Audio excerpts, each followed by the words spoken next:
Good morning all friend. আশা করি সবাই খুব ভালো আছো। আমিও ভালো আছি, ভালো নেই বলবো না, ভালো আছি। কিছুদিন আগে আমার ফেসবুকে একজন কমেন্ট করেছিল যে দাদা এবার একটু অন্যরকমভাবে অন্য স্টাইলে কিছু দেখাও।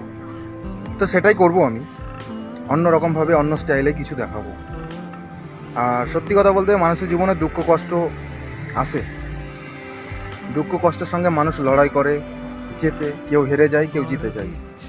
তো আমি বলবো আমি জিতিনি, আমি হেরে গেছি, হেরেও আমি জেতার চেষ্টা করছি। আজকে সব কিছু থাকার সত্ত্বেও আমি জিরো থেকেই আবার শুরু করতে চাই। সব কিছু থাকার সত্ত্বেও আমি জিরো, কিন্তু তাতেও আমার কোনো আফসোস নেই, বিশ্বাস করো, কোনো আফসোস নেই। কিন্তু মানুষগুলো চিনে নিলাম। তো চলো আজকে থেকে নতুন স্টাইলে নতুন কিছুই দেখাই তোমাদের। চলো।